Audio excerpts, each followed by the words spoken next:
1.1 FM and AM 1160 WCCS. It is Indiana in the Morning, always presented by First Commonwealth Bank. Glad you're with us at 12 minutes after 8 o'clock on your Thursday morning. Got a group of students here from Indiana Senior High and two of their teachers as well. Cassidy Black and Courtney Kuncelman have brought us Julia Weber, Lily Manzi, and Anna Carnovale. Did I do it right? Did I pronounce all those right? Yep. Yay for me. Our visit this morning is presented by Marcus and Mack, voted best law firm and best personal injury lawyer 3 years in a row in the Best of Indiana County contest. You can visit them online at marcusandmack.com. Cassidy and Courtney, this is a great program, isn't it? It's wonderful. Yeah. It really is. Yeah. Yeah, we're very fortunate to be able to bring something like this to our school and to the community. Yeah. All right, everybody take one step closer to the microphone. Let's meet the girls this morning. Julia, good morning to you. Good morning. How are you? Good, how are you? Wonderful. Tell me about Green Bandana. It is an amazing project. So we focus on promoting mental health and the issues itself. So we talk about what to do when a mental health crisis occurs and how to deal with it. And we are the people you reach out to when you need some help. Lily, tell me about the idea of this. Where did it come from? So I think it originally started on college campuses, and it works as a program where students can come to their peers when they're too nervous to go to their teachers and talk to their peers about any issues that they're struggling with, and then their peers can connect them with the right people that can help them. Anna, does it require a certain amount of training that has to take place? We have started some training. We did QPR training. We're doing some specific trainings on things like suicide, eating disorders, that are specific to certain topics that we picked out as a group that we thought more people in our school could use some information on. And how many students are involved?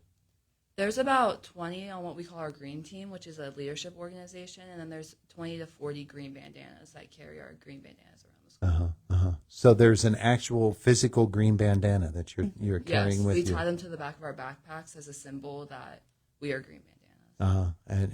So seeing those, students know that they can come up and talk to you at any time? Yes. Yeah. There has to be as well, and the idea that okay, this is something that I'm not going to give you medical advice in any way, but we can get you the help that you need. How does that happen? How do you accommodate that? Do you guys want to tell them about the resource cards? So we have these resource cards that we carry around, and the biggest thing we did QPR training is to ask the question, and then it's not our job to obviously help them, but we have resource cards to get them to the help that they would need. We can give them, we can give it to a teacher to handle, or we can give them resources online to handle, resources in our community to handle, and then we also have a school website that we can send them to with a whole bunch of local resources. Julia, do you get together as a group from time to time, or on a regular basis even, to talk about how things are going and what you can do or do better? So our green team meets every day in our 10th period class. So that is our core leadership team, like Anna said. And that is where we are coming up with ideas and working on our trainings. And then every once in a while, we have a big meeting with all the green bandanas and go through stuff like that. Yeah, I would guess, Lily, that it really, when you get that sort of support that you're meeting all the time, and the issues get sort of tossed around between all of you, that's just a level of support that has to make you more comfortable with the program too. Yeah, and I think it especially makes us feel comfortable talking to Miss Black or somebody like that and referring these students, because we see her every day. We talk about what to do in these scenarios. We're prepared and we're trained and ready to deal with any issue. Yeah. Courtney, Cassidy, it takes a special kid, obviously, to want to be involved in a program such as this. But, sometimes in a school, especially at a school age, but even in adults, the ambition is there until you get involved in it. And then you say it's just too much. So for kids to stick with it, that has to be really important. It is really important. And, when we take a look at our PA youth survey data, which happens grades 6 through 12 every other year, these students take a survey on many different topics, one being mental health.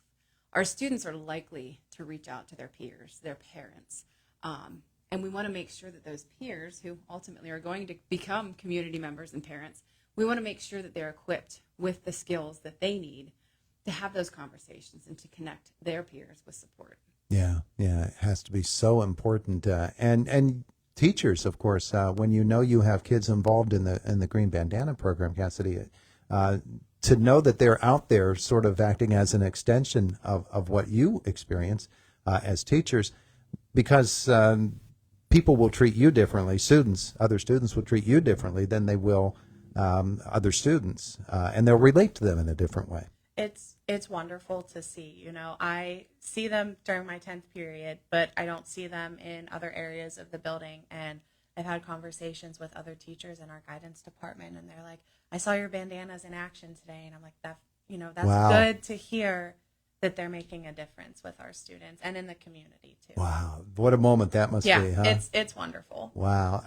And of course, there are benefits to the mentors who serve in Green Bandana. Lily, tell me about how this has helped you to understand, that maybe have more empathy for your fellow students at Indiana High. Yeah, I think it's also taught me how to be more aware and notice when someone is feeling off, and notice how I can help them and how that I can make the community and the school just a generally safer and better place for everybody. Yeah. Julia, you too? As well, yes, same thing. I've learned a lot of more emotional skills and learning how to deal with certain issues, how to reach out first instead of letting that person just sit there and think about their feelings alone, and being able to be the first contact and say, "Hey, are you okay? What is going on?" and seeing if I can help in any way. Yeah, that's an interesting point, Anna, that, sometimes you probably have a heightened awareness of what your fellow students are experiencing, and maybe you can spot something that others really don't have that ability. Yeah, it's really nice to be able to have those tools to look for that. Everyone always is "Are you okay?" and the answer is always going to be yes. So we know how to go one step farther to find out what's actually going on. Mm-hmm.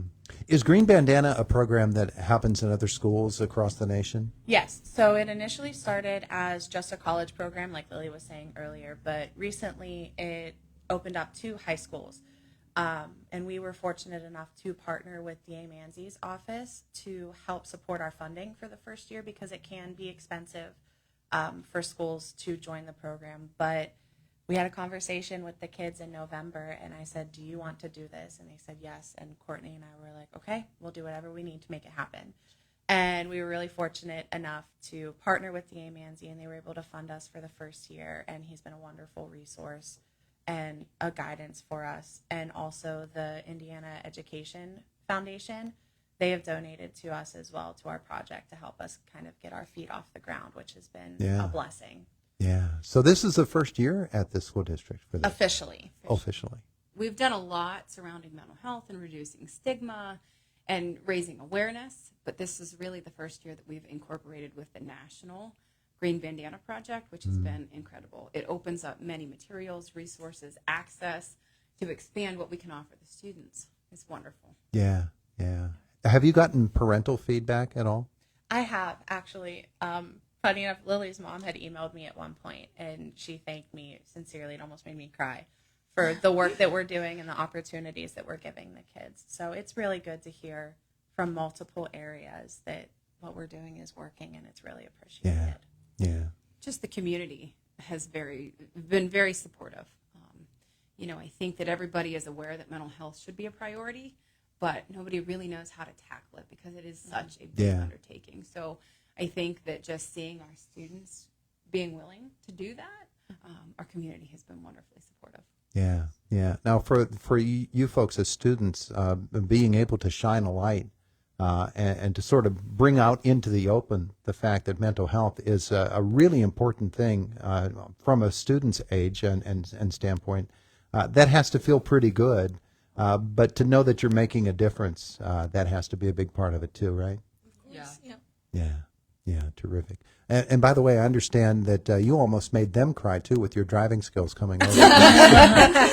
Almost. Just kidding. Ladies, thanks so much for coming over to visit with us. Thank you. We appreciate it so much. The Green Bandana program going strong and doing great things in the Indiana Area School District. It is the voice of Indiana County. It's WCCS 101.1 FM, AM 1160, WCCSradio.com, 822 And before we do go, because I have to get to the health cycle here in a second, is there a way for folks to learn more and to maybe even help in terms of resources that they could help you with? Yes, so we are linked on the Indiana Senior High website. I believe it's on the main page. If it's not, it might be under the guidance information. But if you also just Google Indiana Senior High Green Bandana, we have a Facebook page, we have an Instagram, and then it will also take you to our website page within the national program. Very nice. They can also reach out to myself or Courtney. Very nice. Hey, thanks all for coming. We appreciate it. Thank you for having us. It's the voice of Indiana County, WCCS, 823 in the morning. The health cycle has Sarah Lee on the health beat. Making the house call today is Lisa Brady. The maternal mortality rate in the U.S. is rising slightly. According to the CDC, 19 deaths per 100,000 live births. That's up from 18.6 in 2023. Excessive bleeding, blood vessel blockages, and infections among the leading causes. The U.S. is one of the highest maternal mortality rates among wealthy nations. Past research has also found wide racial disparities, with black women